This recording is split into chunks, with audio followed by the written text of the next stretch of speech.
about your element? What? Element. Your element. I'll go first. Earth. Mine is earth.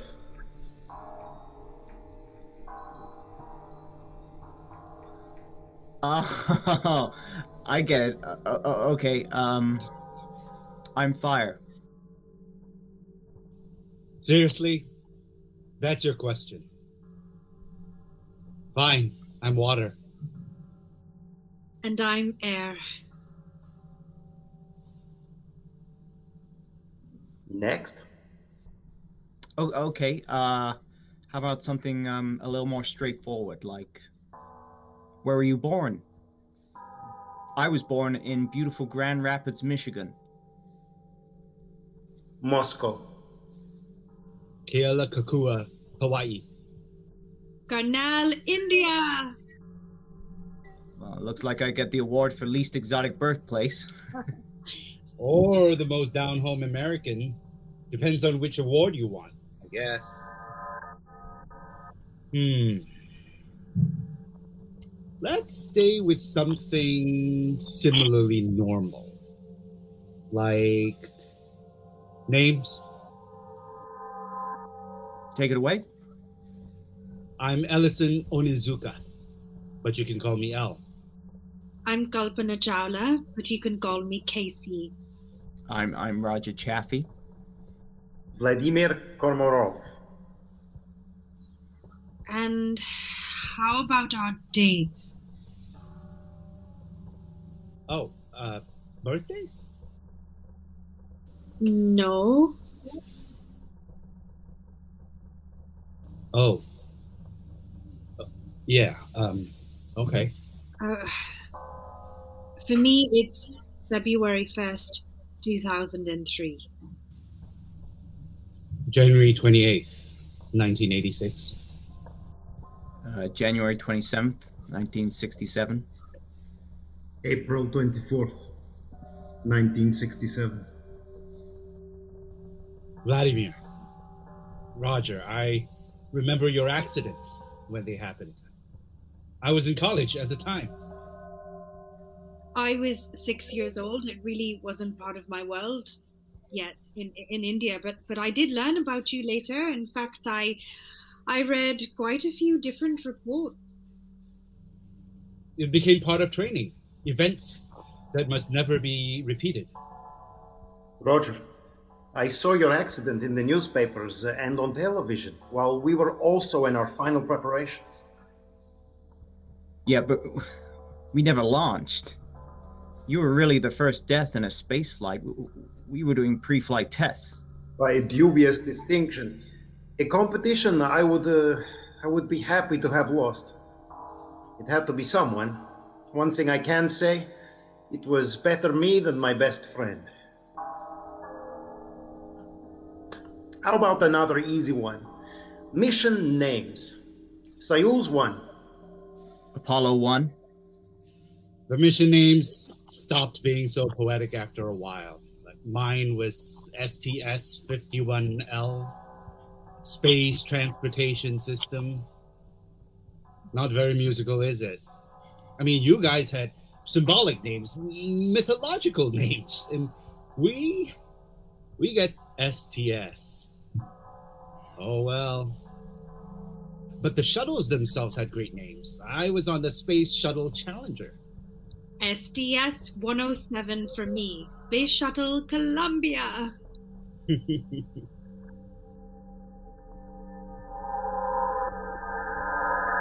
Time for stories again? No. It's too soon, I think. We need some more space in between. And I think your story should not be a question like the others. It should be when you are ready. Ask something else. Like what? Well, I don't know. Something nicer. Sing a song. A song? We had many songs about space exploration. I believe so did you. Yeah, well, we did, but really? You're serious?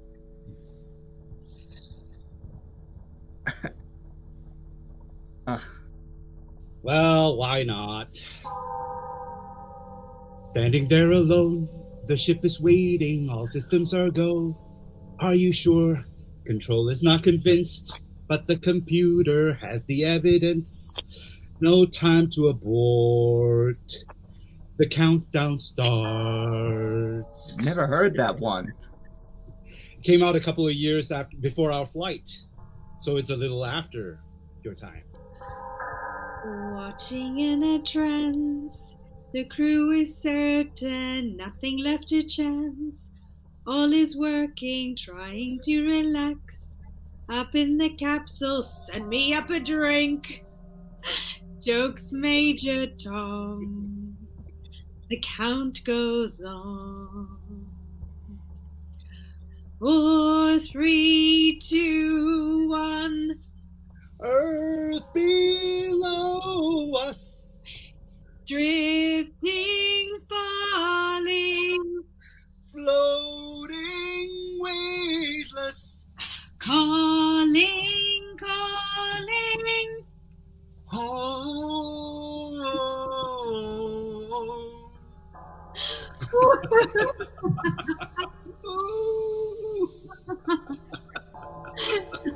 Fly me to the moon, let me play among the stars.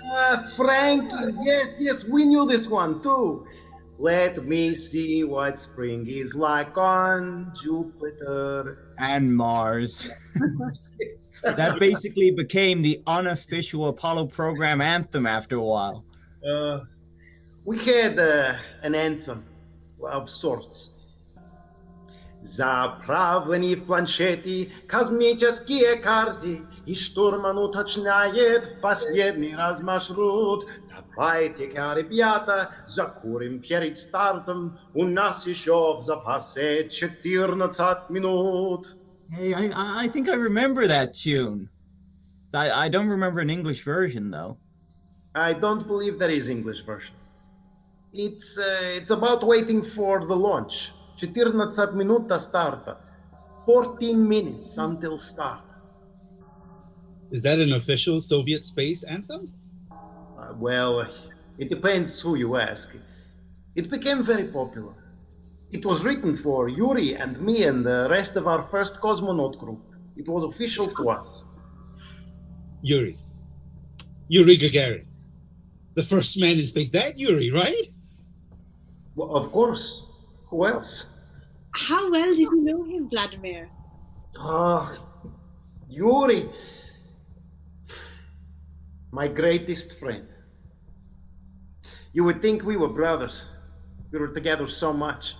We trained together, of course, eating, sleeping, drinking together naturally. We played hockey, skied in the forest, we hunted a lot. We understood each other. I believe we helped each other succeed. We eventually became cosmonauts number 1 and 3. He was number 1. Some people say that my death saved his life, but I don't think it's quite so simple. Soyuz 1, the beginning of the great Soviet mission to the moon? Yes, still in progress, perhaps. But we beat you at everything else, except the moon. First object in space, Sputnik. First animal in space, lovely little LiCata. She was a stray dog, you know, just like me, from the streets of Moscow. First human in space, my best friend, Yuri. And then there is me. First death in a space flight, with all due respect to Roger. Looks like the beginning of both moon programs had a few issues. We never got off the ground in Apollo 1. I'm going to tell my story now, Vladimir. I need to. Then it is time.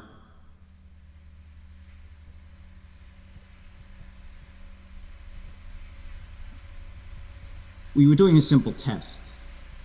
Me, Ed, and Gus. Ed and Gus were already astronaut legends.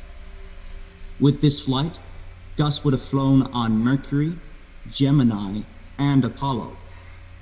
Ed was the first American to walk in space. You guys beat us to that too, Vladimir. And then there was me. I'd never been to space. It was going to be my first flight.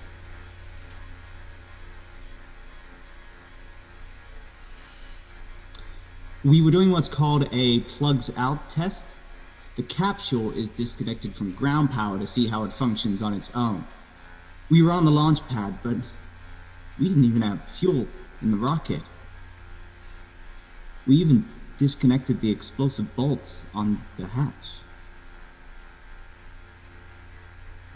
It was considered a non-hazardous test. It was more than 3 weeks before our scheduled launch.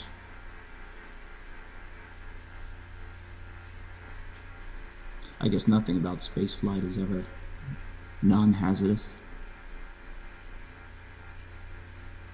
There's only room for one mistake.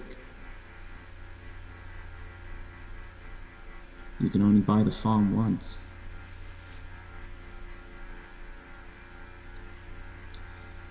A few months earlier, we had asked that all flammable materials be removed from the capsule, mostly Velcro and nylon netting. Velcro everywhere. 34 square feet of Velcro coating the inside of the capsule, like wall-to-wall carpeting. Everybody loved Velcro, made it easy to stick tools and whatever to it, but guess what?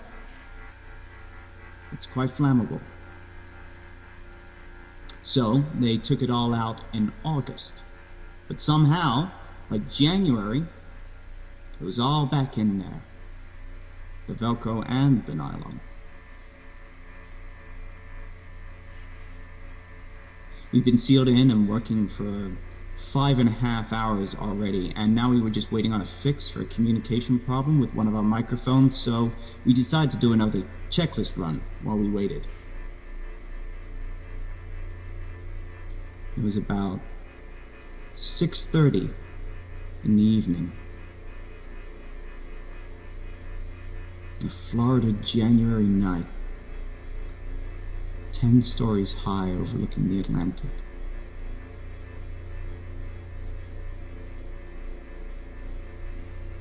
There was a small increase in voltage where there shouldn't have been, and we saw a spark a few seconds later. Normally it would just be a spark, but you see, the problem was we were in pure oxygen inside the capsule, under high pressure. In orbit, they just turned down the pressure. All three of us were able to report the start of the fire, but we were completely engulfed in 10 seconds. A few seconds after that, the inner wall of the capsule ruptured. The ground crew were right outside, but with the heat and the smoke, they couldn't get in. They couldn't open the hatch for almost 5 minutes. But it wouldn't have mattered. This wasn't like a fire on your stove in the kitchen. We basically became a pressure bomb. A pure oxygen flash fire, 1,000 degrees. And it was over in 26 seconds. Only the outer wall of the capsule prevented the ship from actually exploding, but it also trapped us inside. Ed climbed over, tried to open the hatch, but there was too much pressure in the cabin. The thing wouldn't budge, not in the few seconds he had to try. Gus tried to help him.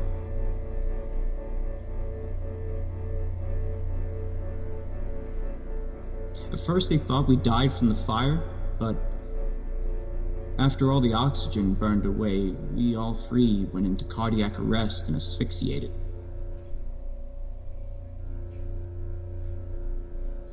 Might be a bit of a technicality, since Ed and Gus's bodies were so badly burned they could barely tell which was which.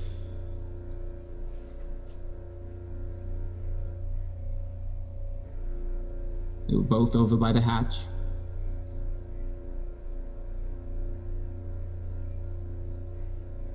They kind of melted together. The liquefied nylon partially fused them with the inside of the capsule. Took them an hour and a half to cut them out.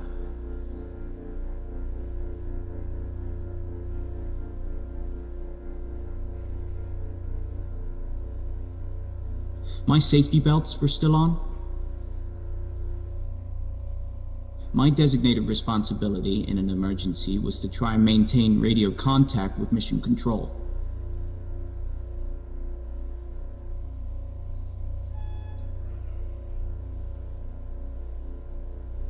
I did my job. I never left my seat.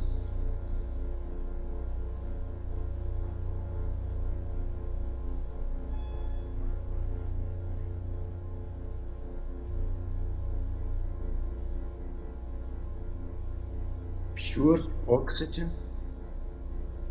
I remember that. What were you thinking? One gas. A lighter, simpler system. It was mostly about weight. They used pure oxygen for all the Apollo missions. And Mercury and Gemini. But after Roger's fire, they mixed it with nitrogen when the ship was on the pad before launch. We didn't use pure oxygen. We got to space. It wasn't my decision. I understand that. I understand very well not having control. My mission was just 3 months later, and we knew that the Soyuz wasn't ready to fly yet, Yuri and I. We found many defects and design flaws and documented them in great detail. But even after your Apollo fire, the race was still on. Friends suggested that I should resign from the mission, but Yuri was listed as backup if I stepped away. Some say that I saved his life by not resigning, but I seriously doubt that they would have risked Yuri's life in the same way. He was national hero, first man in space. No one knew who I was. Not yet. Besides, it would be the end of my career either way, so why not fly? Well, I will tell you why. It sounds like one of your bad American comedy shows. It began when one of the solar panels did not deploy. Then the electricity within the capsule began faltering, randomly affecting different gauges and controls. Part of the communications connection failed, and on several orbits I had no contact with the ground at all. The ship was almost unsteerable. I spent 5 hours trying to rotate the ship for re-entry using the orientation engines, but they were losing their fuel pressure. So we finally abandoned that. We decided I should do a retrofire with the main engine, but we had to orient the retrofire properly.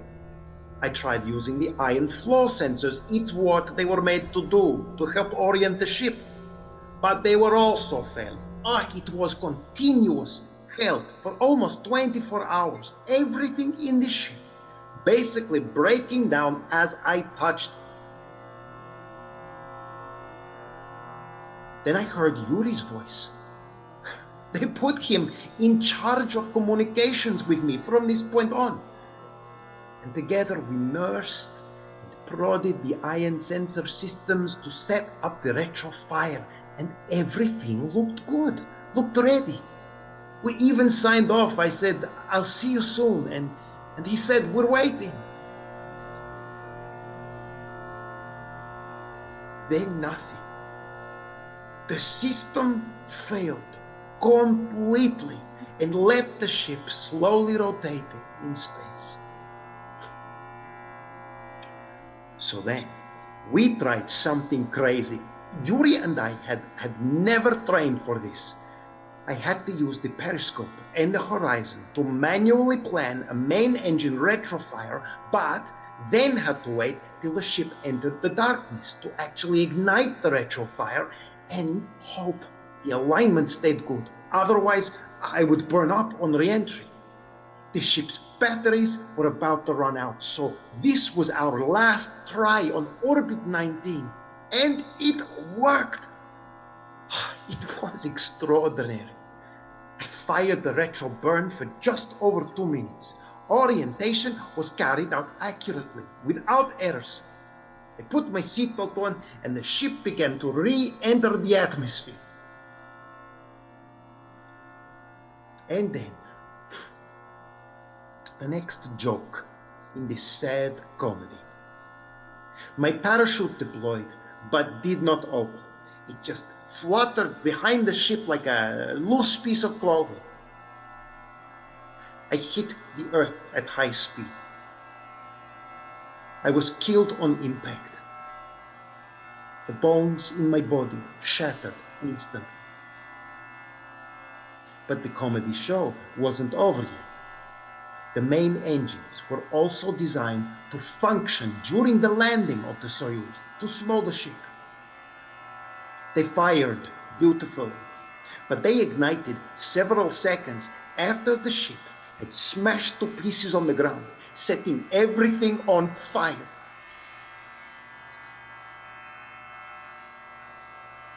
When they eventually pulled my body out, it was not even recognizable as human.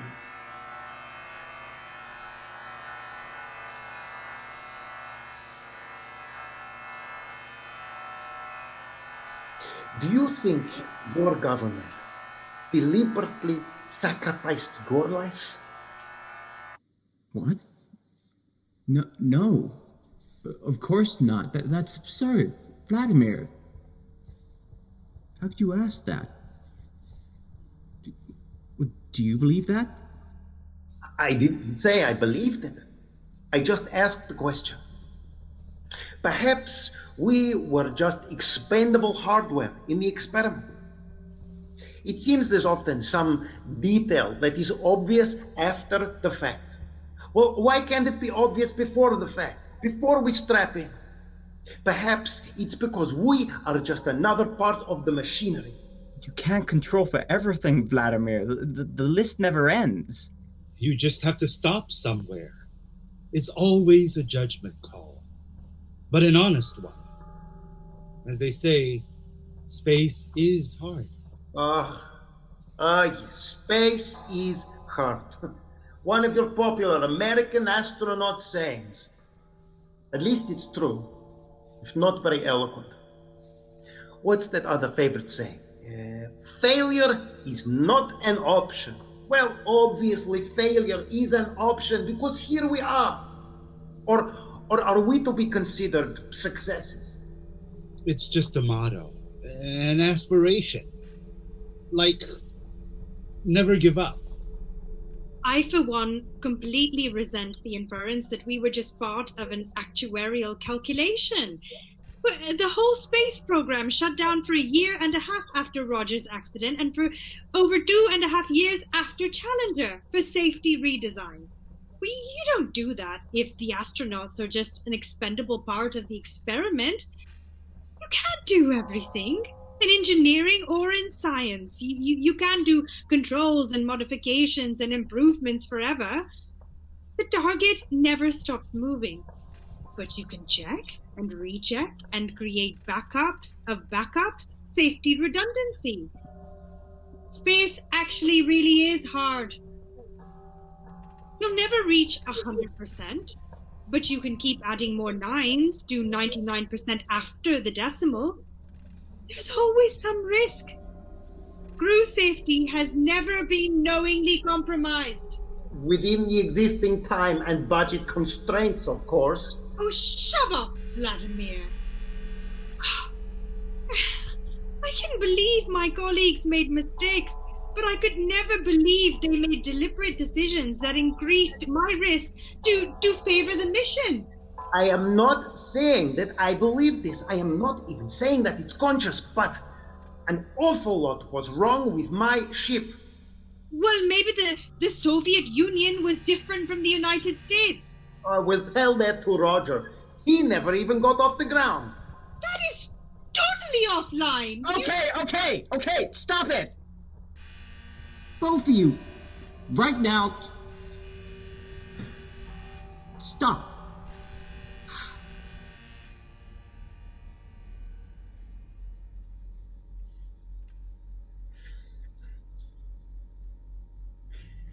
Maybe we need a new question.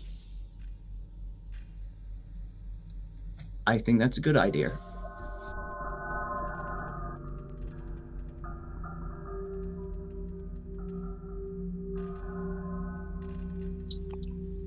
What was your first?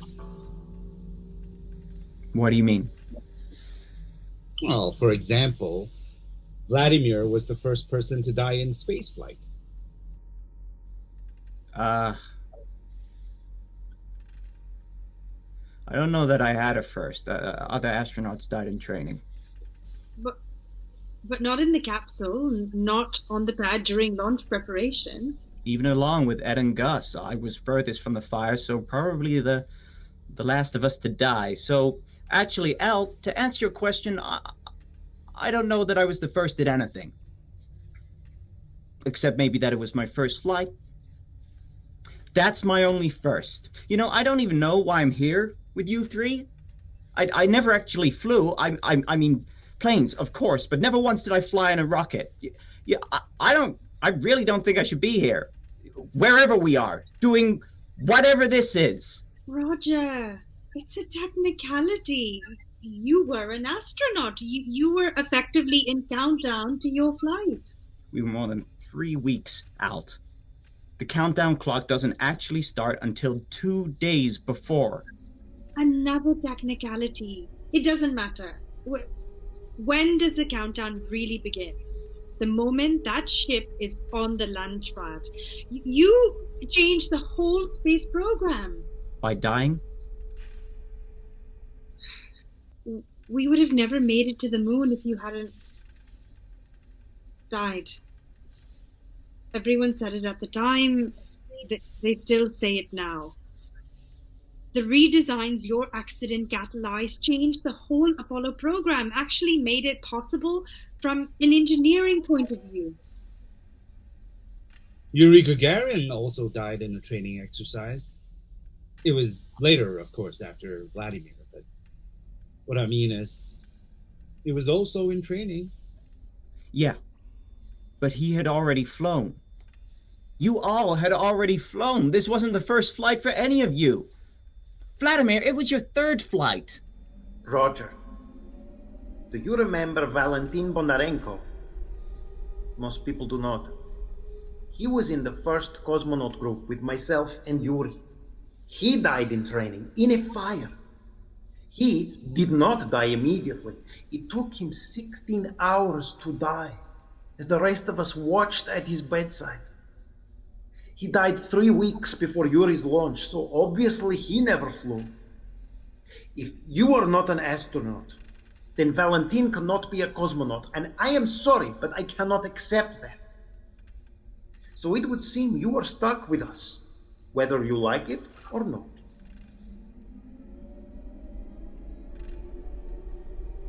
I had a good first. I was the first Indian-born woman in space, but not the first Indian. I'm not sure that I ever really fully absorbed what a celebrity I became in India. I mean, mostly among nerds, of course, but there are an awful lot of science nerds in India. Well, I was the first Asian American in space. Also, the first Japanese American. And the first Hawaiian. Woo! That's a lot of firsts. But Hawaii is a U.S. state. Did we start commemorating the first person to fly from every state? It wasn't a state when I was born there. Not till more than a decade later. Okay. On my first shuttle flight, I took a bag of Kona coffee. That's the region I'm from on the Big Island. Space didn't really change the taste of it, but it's the thought that counts. On my second shuttle flight, I took a soccer ball from my daughter's high school team. The whole team signed it.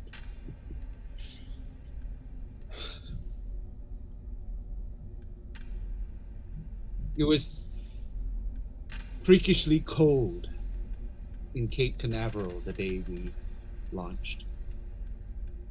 At least for Central Florida. I mean, it was only just near freezing, but it was the coldest day NASA had ever launched anything. Most Floridians had the sense to stay home and stay inside on a day like that, but not us. Can't say nobody thought about an O-ring freezing, because they had thought about it. They even discussed it quite a bit the day before, but they decided it wouldn't be a problem.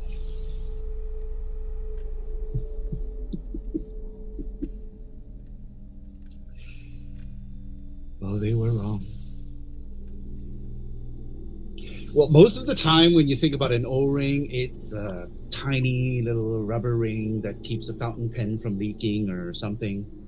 But these O-rings are about a 1/4 inch thick and 38 feet long, in a giant circle that stretches around the whole solid rocket booster. The 2 tall white rocket engines that attach to the main tank.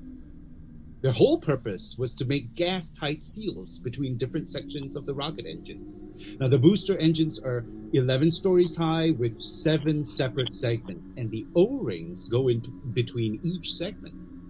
Now, similar to the seal around the door of your freezer that keeps the cold in, but these seals kept the heat in while the solid fuel burned. Now, the cold that day made them brittle, and the temperature jump after the launch is a huge stressor, no matter what the weather is. When they broke,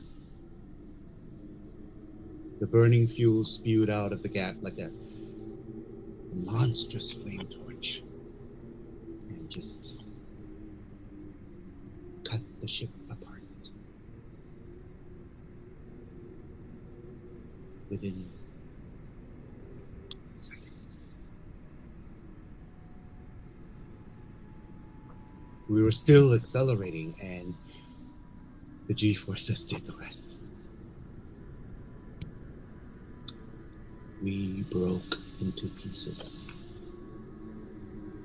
73 seconds into our flight.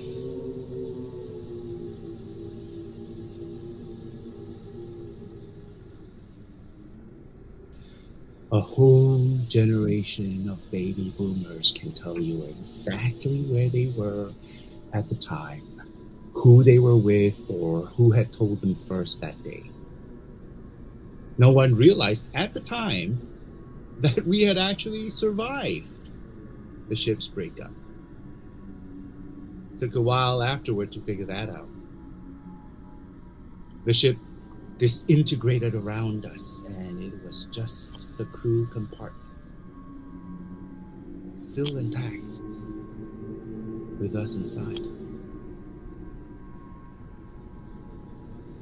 We fell for nearly 3 minutes.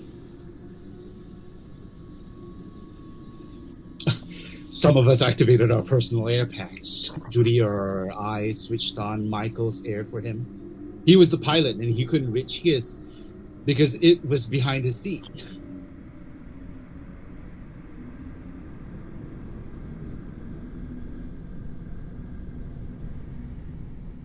3 minutes.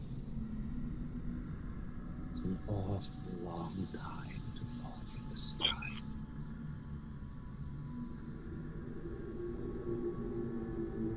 No parachutes. No response from any controls. No ejector seats. No way up.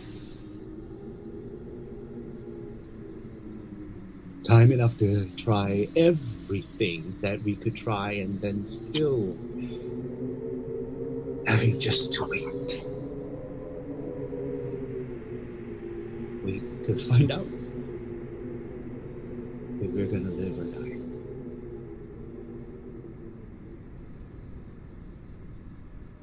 For a long time, it was believed that we had died by drowning after we sank into the ocean. Oh, the water killed us. But we didn't drown.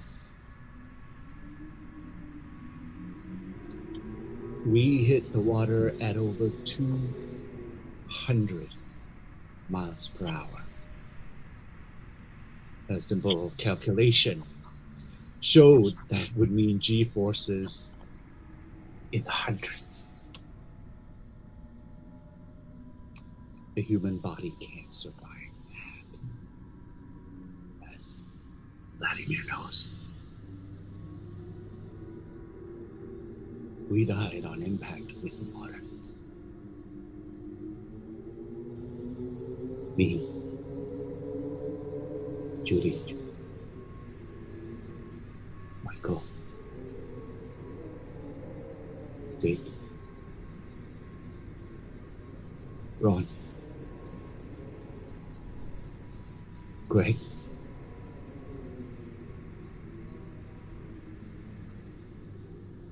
Crystal.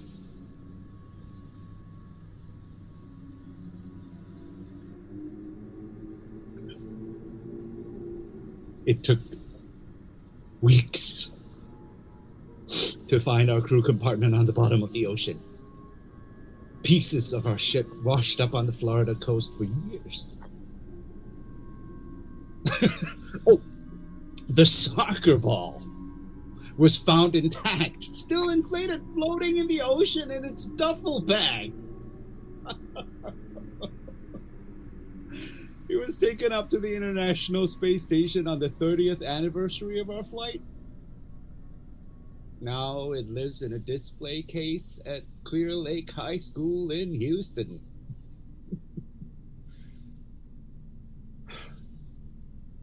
I believe it was the only thing that survived our flight undamaged.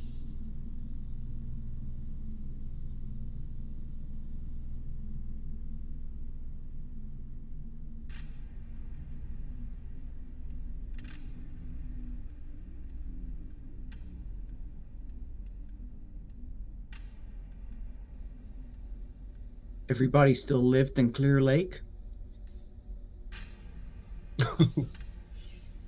Yeah, a lot of us. It wasn't quite the astronaut paradise it was in your time. It was an incredible place to live. Our own gateway community to space. Our own personal utopia. Till someone died. Till someone died. I guess I started that. Me, Ed, and Gus. First deaths in utopia.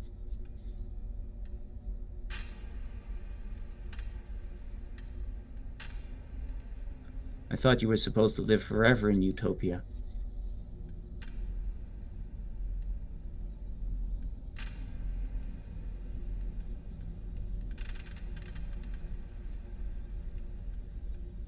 I guess we're part of forever now.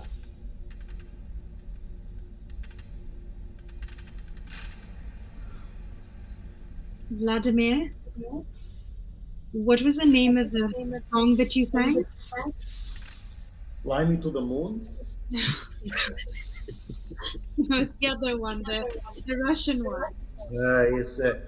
14 minutes until start.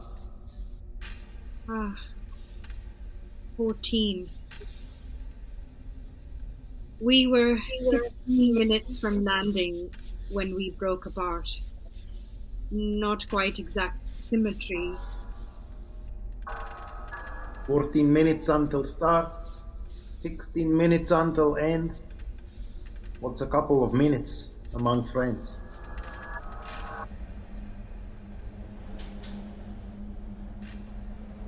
Everything for us happened in the air.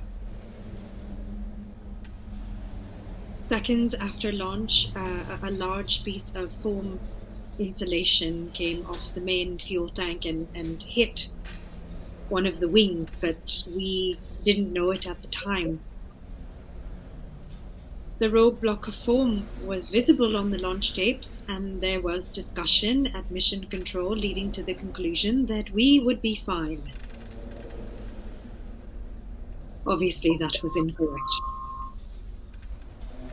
It's called foam shedding, and it's not supposed to happen. But it had occurred at least on 4 other shuttle launches, maybe more, without causing any problems, so there was no reason to believe that it would hurt us this time. This is a logic flaw called normalization of deviance. Turns out the foam had just never quite hit the right spot before. We performed experiments non-stop on that flight. We worked in 12-hour shifts, half on, half off, so that the experiments could go continuously 24/7. After 16 days, we were set for re-entry. We were never told about the possible damage. Control wasn't even sure there was any damage, but they couldn't rule it out. They had decided that we couldn't do anything about it, even if there were damage. We were an internal science mission. We didn't have suits for spacewalks, we had no robotic arm on our shuttle, and no repair equipment. We were nowhere near the ISS, and we didn't even have enough fuel to get there. Prepping a second shuttle to come and get us would have taken longer than we had air supply to wait. And remember, ground couldn't even agree if there was any damage. Turns out there was a hole in the leading edge of the left wing, an actual hole in the wing. Even afterward, they were still arguing about whether it was the foam that was responsible. Months later, NASA teamed up with a research group in San Antonio. The first thing they did were fluid dynamics calculations to estimate the speed, angle, and other impact parameters for the foam. That was my field. If I hadn't have been in the accident, I would have been doing those calculations. Then they did experiments with their air cannon and demonstrated that it was indeed possible for foam to do that sort of damage. That was all much later. During our re-entry, hot gas entered the hull, superheated the inside of the wing, and just ripped it apart. That hard shifted our re-entry, exposing other parts of the shuttle that were not heat shielded, which caused us to begin to disintegrate. We actually tried to right the ship for about 40 seconds, tried to get it realigned, but then we depressurized and that was it. Time's up. pencils down. The ship continued to tumble and break up, but at that point, the 7 of us were unconscious and dead soon after. We were 40 miles up. Depressurization at that altitude means our lungs exploded. Our blood massively outgassed, like opening up a shaken up carbonated drink. Our bodies were whipped and slammed around inside the disintegrating ship, our skulls battered inside our own helmets, but by that time it didn't even matter.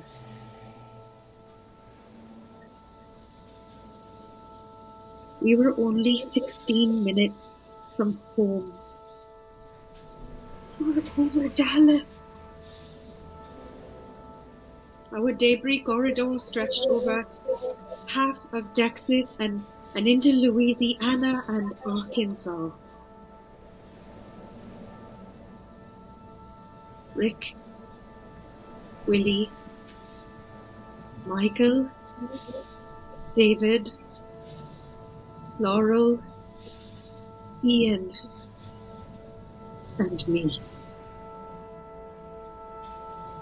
The parts of us they did find were mostly in Texas. Arms, feet, fingers, a torso.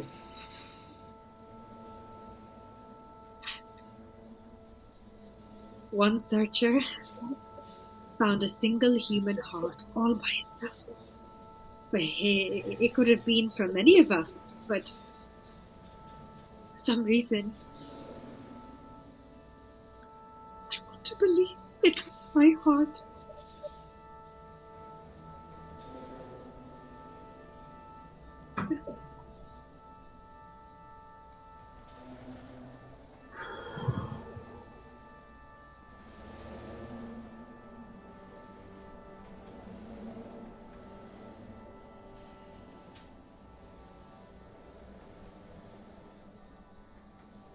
Well,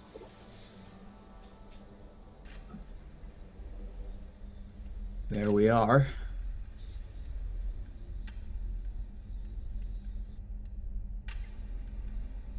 How many times do you think we're going to have to tell our stories? You've been telling yours for decades longer than me. Do you feel like you're getting closer to being finished? No. Yeah. Like I can't help it. I already feel like I need to tell it again. It's like an ache that won't stop. When Hurricane Nikki hit Hawaii, it was the worst storm that had ever hit the state. Destruction, death. The island of Kauai didn't have power for months. Some survivors kept telling their stories for years to anyone who would listen. I think sometimes all you can do is tell the story again. But does it ever change? Do we figure out a way to fix it? Make things turn out differently? Roger? Vladimir? Not yet.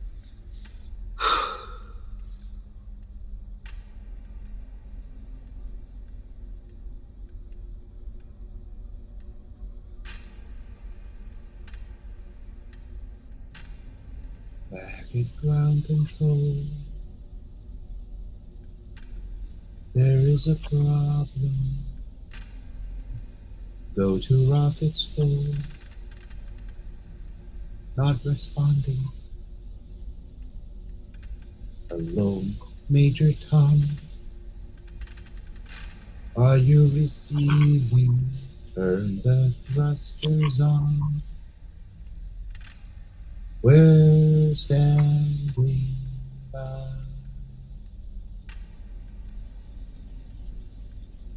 There's no reply.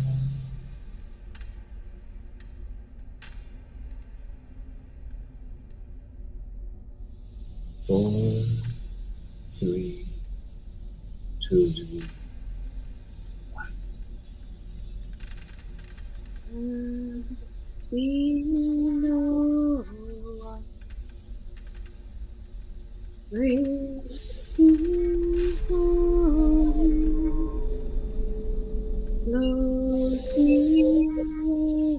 wavelength,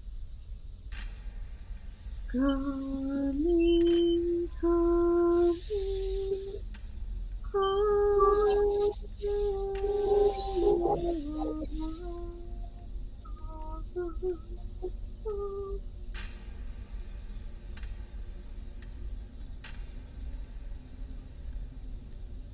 Home. Домой. Home.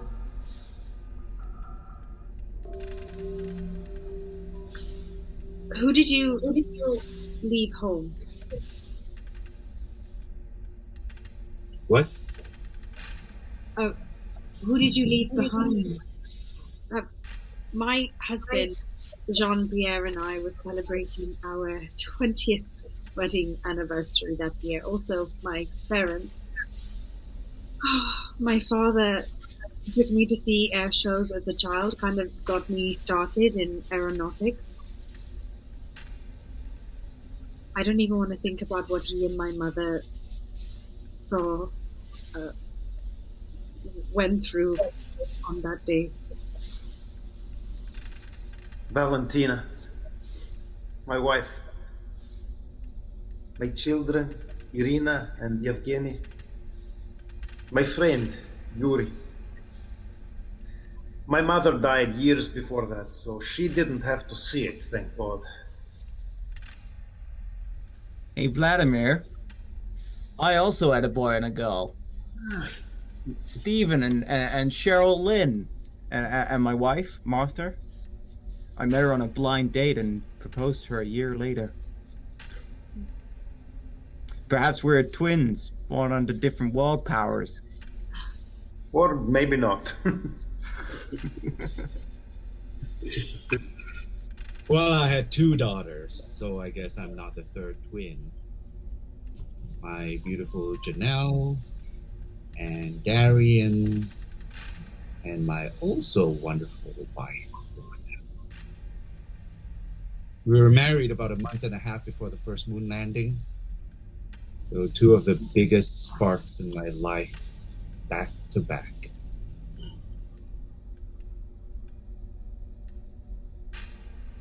Would you do it again? Knowing what you know now, knowing how it will end? Yeah. Yes.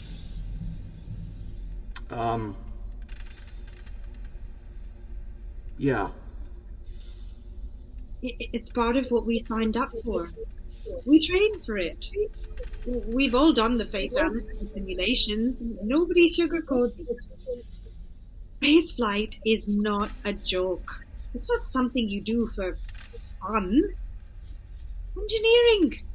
We have to learn by doing it, seeing what works, what doesn't work, by dying. We're part of the way forward. Just not the part we wanted to be. Would you put your family through it again? That's a different question. Look, we know exploration is dangerous. Exploration might as well be another word for danger. Scott died going to the South Pole. Mallory died climbing Everest. Earhart died flying around the world. Risk is part of the mission. It's always there. It's part of who we are. Or who we were, I guess. But we are the explorers, not our families. Why do we get to make that choice for them? outside the realm of fiction, there is no more spectacular profession than being an astronaut. I am the tip of the blade on the sword of science. Oh, nice one. How could I ever regret that? I believe my family is proud of me. Actually, I know they are. My work, what I accomplished, and my sacrifice. But I am sorry. I know I've caused them incredible pain, sorrow that will never go away.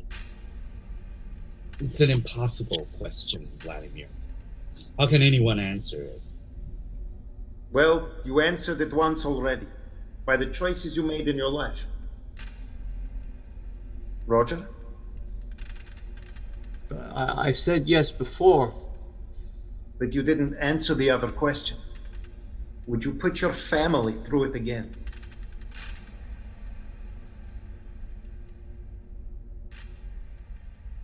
I agree with Elle. It's an impossible question, Vladimir. I mean, all this talk about the sacrifices of exploration is fine, but when kids think about being an astronaut when they grow up, they think of Neil Armstrong, Alan Shepard, Yuri Gagarin. They don't think about us.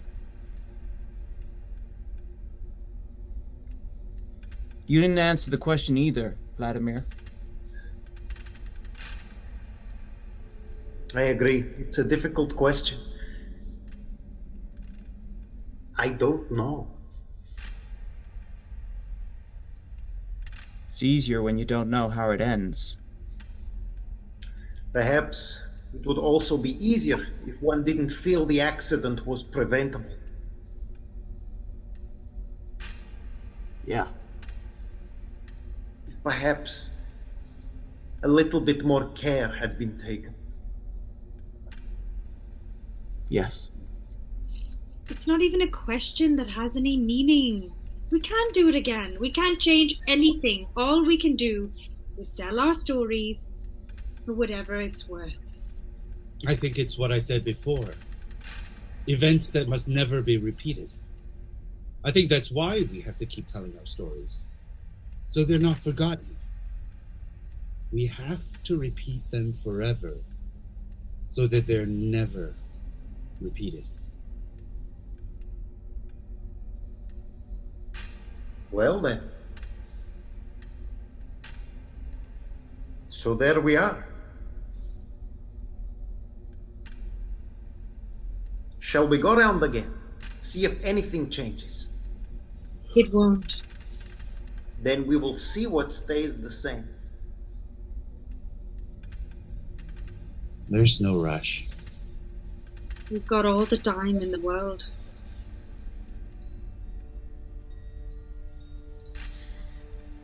Then I will start. Earth. And fire. In water. And air.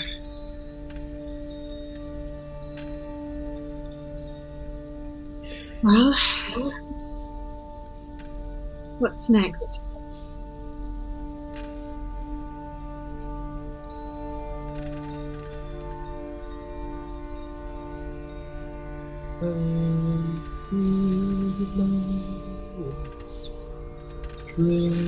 Drifting far. Earth feels drifting far. Earth feels drifting far.